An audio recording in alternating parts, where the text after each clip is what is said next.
Swastiastu. Assalamualaikum warahmatullahi wabarakatuh. Salam sejahtera bagi kita semua. Kali ini yang kita akan melanjutkan praktikum di bidang ilmu nutrisi ternak dasar. Pada kesempatan ini kita akan melakukan praktikum terkait dengan protein kasar, ya. Analisis protein kasar yang kita lakukan dengan metode semi mikro kejedal. Ya. Jadi untuk kegiatan analisis ini, ya, kegiatan akan dilaksanakan untuk menganalisis kandungan N, ya, kandungan nitrogen daripada suatu bahan, ya, baik itu pakan ternak atau bahan-bahan lain, ya, semuanya analisis kandungan nitrogennya lah yang akan kita cari, ya.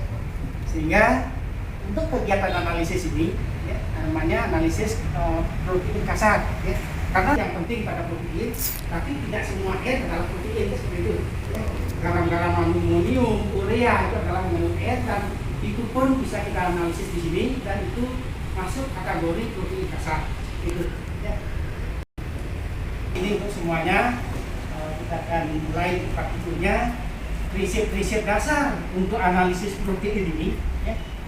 Pada dasarnya, ya, seperti yang di teori sudah Anda pahami semua, bahwa protein itu adalah memang komponen utama dari setiap sel, kan seperti itu, ya, termasuk di bahan pakan, di kita sendiri, di ternak, seperti itu.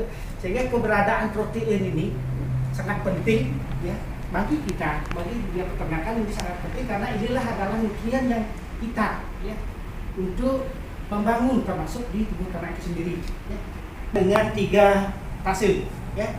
Fase pertama itu adalah fase destruksi, ya. Di sini akan diuraikan, ya, bahan-bahan atau sampel-sampel yang mengandung protein, baik itu protein murni maupun NPN, itu akan dirombak dengan menggunakan asam sulfat, ya, dengan fase destilasi, ya. Di fase destilasi itu akan terjadi penguraian lebih lanjut, ya, dari sampel tersebut. Sampel yang di sini, yang tadinya telah diuraikan dengan bantuan asam sulfat ini akan membentuk amonium sulfat.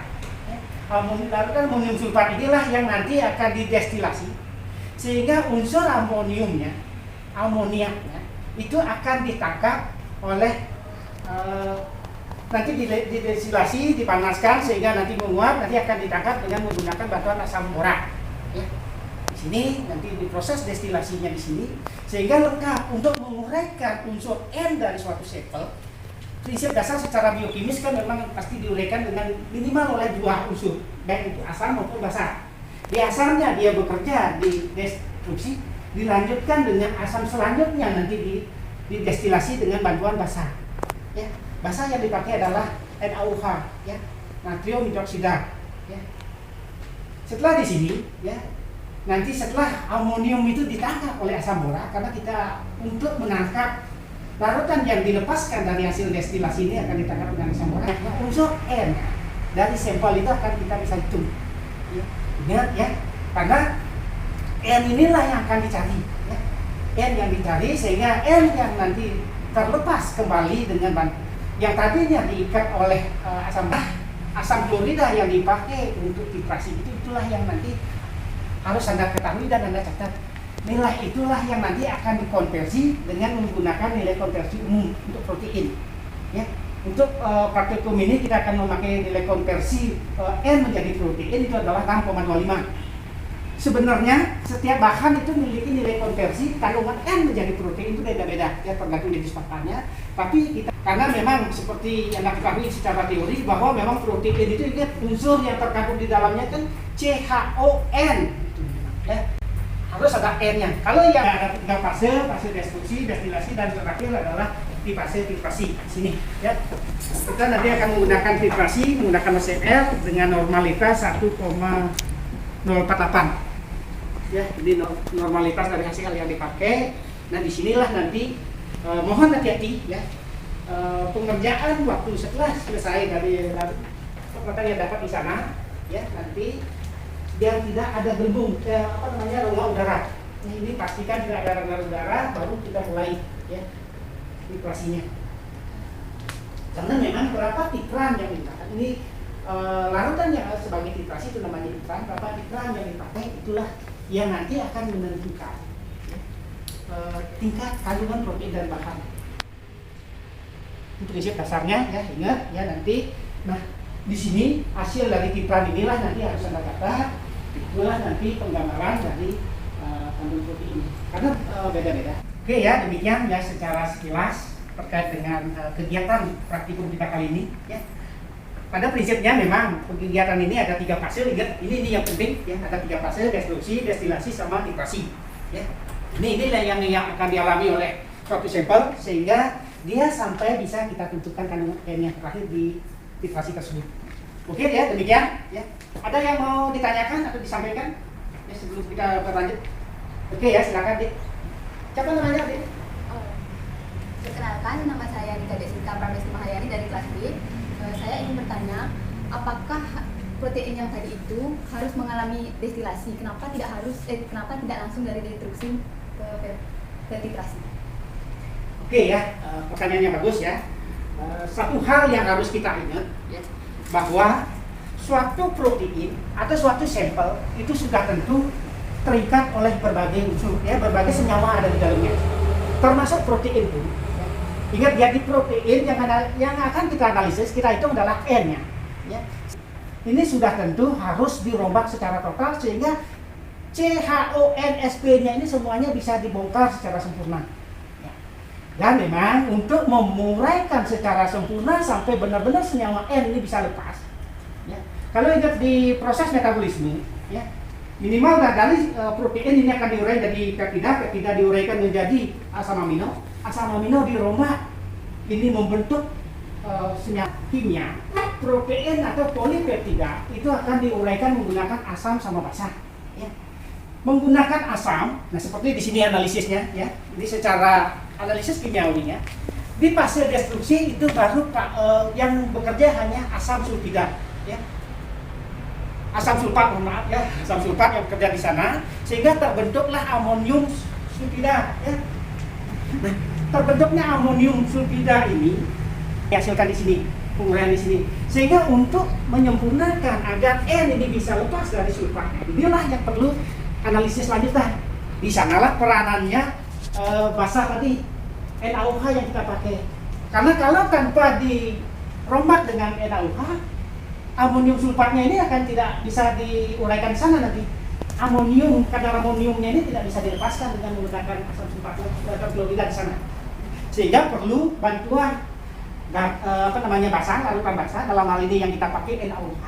Inilah yang membantu menguraikan agar amonium dalam bentuk amonia tadi akan lepas, ini bisa terlepas ya. Dari amonium sulfat itu dengan penambahan 2 NaOH ini membentuklah amonium hidroksida dan amonium sulfat di sini. Inilah yang kita harapkan bisa terbentuk di sini.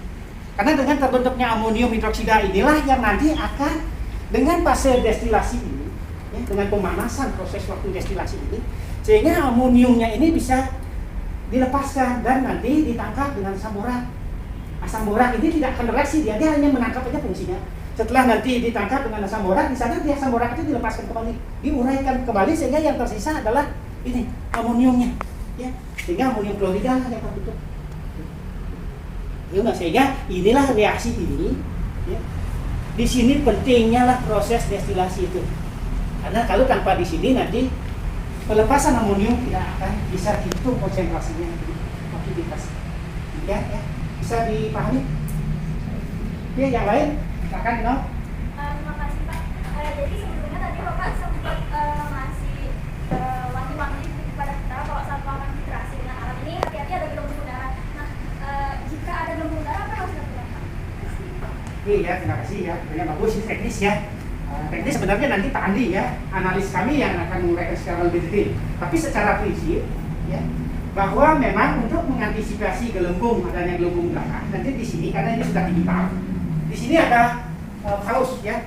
Saat seumpamanya kita lihat waktu titrasi sedang berjalan, terus ada gelembung udara yang muncul, di paus saja dulu ya, di paus sehingga angka yang muncul setelah kita putar ini ya, turunnya itu angkanya tidak akan jalan. Artinya kita hanya melepaskan udara yang ada di saluran ini. Setelah habis rongga udaranya udah hilang, baru ditekan pausnya kembali, start kembali sehingga nilai angka berapa titran yang dipakai itu akan muncul kembali, akan berlanjut lagi. Penggunaannya akan terlihat secara digital. Ini syukurnya kita sudah digital, ya. Kalau seandainya secara manual ya harus lebih hati-hati. Kalau yang digital itu cenderung lebih kita terbantu untuk mengerjakan segala hal, ya. Pasti ini ya, keberadaan gelembung itu sangat sering, ya. Sehingga waktu kita melakukan analisis kita harus benar-benar cermati, ya. Kita harus perhatikan secara detail, jangan sampai hitungan yang ada tinggi tapi sebenarnya jumlah titran yang terpakai tidak setinggi itu. Ini yang harus, makanya keberadaan ilmu ini harus. Sebelum kita lanjut ke praktikumnya sendiri, ya silakan. Mohon izin Kak Masker Pak. Apakah ada syarat-syarat yang harus dipenuhi untuk pengujian N atau protein dalam praktikum ini Pak? Oke ya, terima kasih ya. Pada prinsipnya analisis kandungan protein itu metodenya macam-macam, ya. Banyak metode yang bisa dipakai. Dan metodenya kuantitatif seperti ini metodenya kuantitatif, nanti langsung kita ketemu angka, ataukah kualitatif. Kalau kualitatif itu hanya mencerminkan bahwa ada protein, ada N, ya. Nah, untuk metode ini, metode yang kuantitatif dengan menggunakan metode semi-mikro kejedar, ya. Sebenarnya kalau persyaratan secara detail itu tidak terlalu ada, ya. Dengan catatan bahan yang dipakai untuk analisis ini semuanya sudah dipreparasi, sudah diberlakukan sebagaimana harapan dari setiap metode. Setiap analisis itu ada prosedurnya, ya.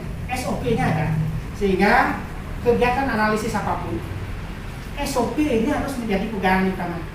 Apa yang diharapkan di SOP itu, itulah yang harus dilakukan terhadap sampel atau bahan yang kita akan analisis. Dan untuk kita di sini, dia dalam wujud hijau, apakah dan lain-lain itu harus dalam kondisi dia serbuk, ya, bubuk mesh, ya. Dimana nanti karena kita menggunakan alat kita preparasi dulu, itu dikeringkan, setelah itu digiling.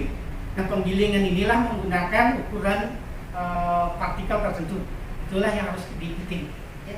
Sedangkan yang lain itu persyaratannya hanyalah persyaratan yang umum dipakai di mana analisis itu dilakukan. Kalau di kita umpamanya persyaratannya ya harus benar-benar mengikuti prosedur, ya.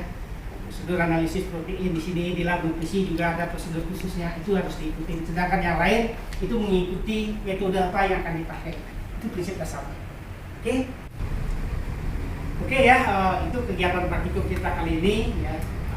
Lihat ini kondisi, ya, karena kondisi pandemi saat ini kita harus bagaimanapun juga berbagai protokol kesehatan itu harus tetap kita lakukan, ya. Mohon ini Anda adalah wakil-wakil dari setiap kelas, ya. Informasi kita harapkan bisa Anda sebarkan, ya, kepada teman-temannya yang lain, ya. Karena memang ya kondisi ini kita tidak memungkinkan untuk melakukan praktikum dalam jumlah yang banyak, karena juga ruangan kita terbatas kapasitasnya, sehingga Anda adalah orang-orang terpilih yang kita harapkan benar-benar bisa meneruskan informasi kegiatan praktikum kali ini, berbagai ilmu yang Anda dapatkan di sini kepada teman-temannya, ya. Satu hal yang harus Anda ingat lalu, ya, Anda adalah salah satu contoh, dan kami berharap Anda tetap bisa menjaga kesehatan, ya. Lakukan kegiatan praktikum, kegiatan apapun itu tetap dengan protokol kesehatan. Ini sebagai satu kata kunci, ya, untuk kita bisa mengatasi pandemi ini sehingga penyebaran virus COVID bisa kita putus. Oke ya, salam sehat untuk kita semua. 2, 3. Ya, oke ya, demikian kegiatan kita kali ini, ya. Karena sudah ada pahami semua dan kegiatan hasil juga telah kita dapatkan, ya. Pak, tutup kegiatan praktikum kali ini dengan ucapan Rami Santi, Om Santi Santi Santi. Wassalamualaikum warahmatullahi wabarakatuh. Salam sejahtera kita semua. Terima kasih. Terima kasih Pak. Ya, oke.